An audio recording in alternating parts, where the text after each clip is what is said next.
I think after I tell you how much I was offered at KSA, you would think that I am crazy for not accepting the offer.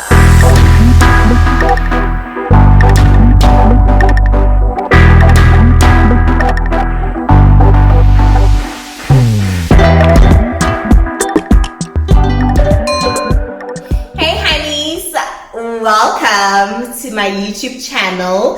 If it is your first time here, welcome. And I do hope that you will stay and you will join the K fam. And if you've been here since day one, thank you so much for coming back.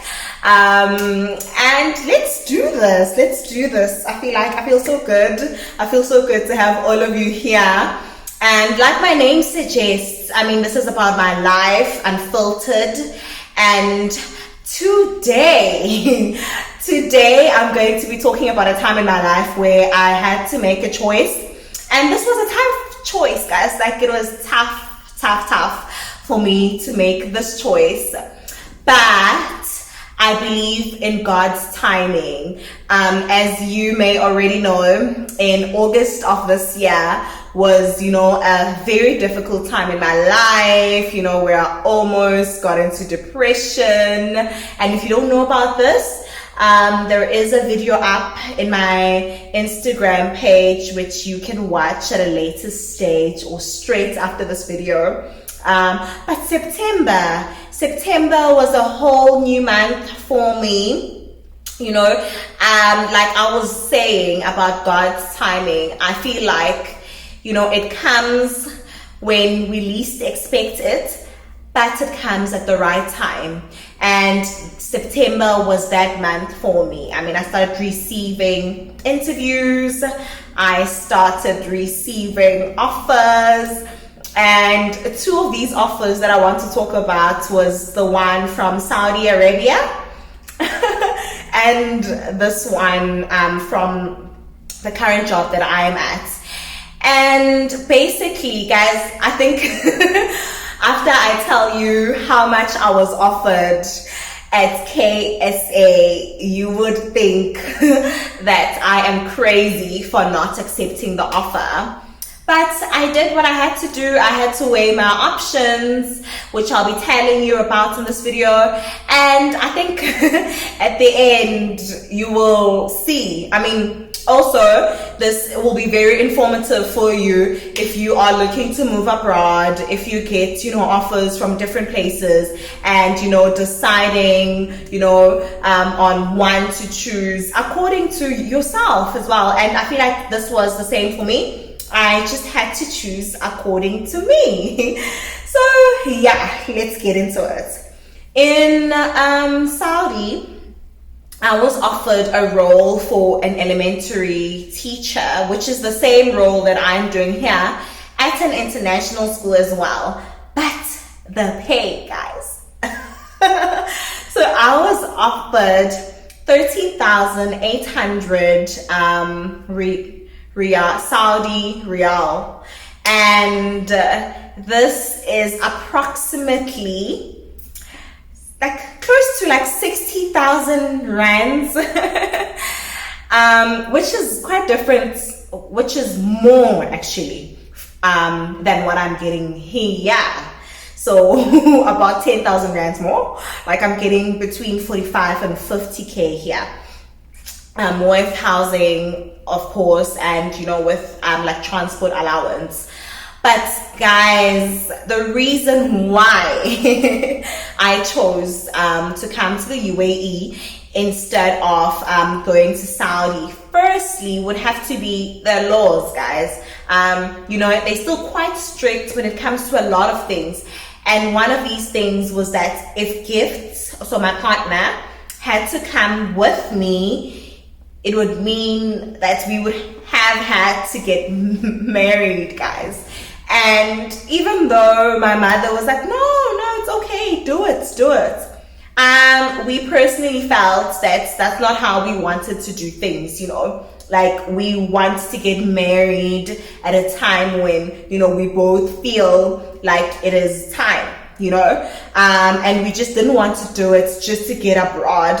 So we wouldn't have been able to live together if we were unmarried, compared to the UAE. So in the UAE, there's still some parts of the UAE which are quite strict when it comes to that, but like the laws here now allow unmarried partners to live together. So that was like my first tick for the UAE. Secondly, the dress code. Guys, I would have had to wear an abaya anytime I'm in public. So when I go to work, when I go to the shopping malls, all of that, you are still expected, whether you are Muslim or non-Muslim, you're still expected to wear an abaya. So what an abaya is, it's a long dress, loose, that covers like, your arms right through to your ankles as well. So it's slightly different in the UAE. Dubai is actually fine with whatever you want to wear. Whereas where I am in Fujairah and some other states as well, like when you go in public, you have to wear long pants as a woman, and you would also have to wear long sleeve tops, which I don't mind really, as long as I can choose what to wear, and not be required to cover my entire body in an abaya. So yeah, and another reason would be the social life in KSA. So it's not a social country. I think they've just recently opened cinemas. They've recently built cinemas, so there were no cinemas at all, like no clubs, still no clubs. So it would be quite difficult for me to go out, do the things I like, so that's probably why I chose to come to the UAE over, KSA. That's one of the other reasons. I'm quite a social person. Like, I like going out, eating out to restaurants. And speaking of restaurants, in Saudi, they still segregate public places. So if I wanted to go out, have dinner with my partner, it could have been a challenge in some other restaurants, like shopping malls, things like that. They still have like female sections, female only sections, and like male only sections. So it's tricky. It would have been so tricky, really. Another reason is the driving. So like, I've been driving for more than 5 years in South Africa, and I'm actually planning to convert my driver's license into an international one. I'm under the process. So I can drive in the UAE. I can drive myself around, which is quite different in Saudi Arabia. Females have only recently started driving, so that means you still don't see a lot of females like driving cars on the road, like it's rare to see females driving specifically. So that's another thing. I mean, it was until recently that they introduced the law that females can drive. But, I thought, if there's like one or two of us and like males, and guys, the driving in the Middle East, guys. I thought Johannesburg driving was it. I thought it was gangster, guys. But if you have not come to the Middle East, if you have not driven in Dubai, it is crazy, guys. I think if I lived in Dubai, I would choose to use the metro instead of driving, because yeah, it's hectic, guys. Like the speed they cut through, like it's cutthroat. It's like proper gangster driving here. Yeah, but on top of that, on top of everything that I have mentioned, I think the biggest one would have been culture shock. There's still a lot of things, like especially connected to education. like, you know, that us as women are not allowed to do, like certain parts of the curriculum which you're not allowed to teach in Saudi, that you have to skip, like things involving politics, for example, sexuality, those type of things are still things that are not spoken about in the classroom. I would still be limited to teaching just females, which would be fine. Like, I don't mind teaching girls, but currently I teach like at an all boys section, which is all right. I mean, quite personally, coming from a girls' school into, you know, just teaching boys, I prefer boys. Like, I like how, you know, lighthearted they are, playful at times, but I enjoy teaching boys, and I think it's an experience that I needed to have. Like, I have not taught at an all-boys school ever. Like, I taught at a co-ed, taught at a girls' school, so now I'm teaching all boys, and it's like a new experience for me, which is okay because, you know, it forms part of my professional development. But yeah, going back to the culture shock, guys, I think, you know, when I arrived in the UAE and when I got to see how life is here, you know, it was quite different, like very different for me. And for a while, I suffered from culture shock.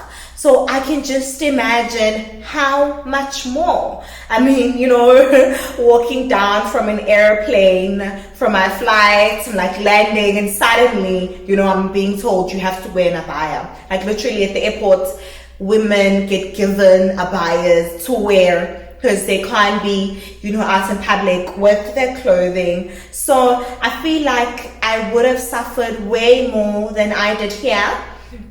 And generally, it would have been so tough, basically, for me to live in KSA, even though they offered so much. And I feel like they compensate you in a way for that, you know. They understand that, you know, you're gonna have to change a lot of things, and we you know, you have to abide by the laws there. So it is quite it would have been difficult, basically, for me to live there. But other than that, if you do have any other questions, I will be having a live on Instagram straight after this. I'll record it. So if you don't catch the live, please join me on Instagram, where I'll be hosting a Q&A. I'll make sure to record it so that it's there on my profile. And if you missed the initial session, you can always catch up on the questions, and you can comment if you have any more questions. But yeah, that's basically how I chose to sacrifice 10,000 rands, you know, just to come to the UAE. And I think I'm a liker of things, guys. So also the idea of just being, you know, within a drive of going to Dubai, you know, I could like easily go take a taxi, go to Dubai over the weekends. That's another thing. Like, you know, whereas when I was in, if I were to go to Saudi, I would have to, like, you know, use my passport and all of that. So it would be a mission. So I thought, no, you know what? Let me just come to the UAE because I like things. Yeah. Thank you so much, guys, for watching. If you do have any questions, like I said, please do post them in the comment section, and I will try my best to get through all of them. Please like this video so that, you know, we can increase our visibility, guys. And thank you so much for joining. Do subscribe if it's your first time. And I'm K Unfiltered on Instagram, so search for me and join the family.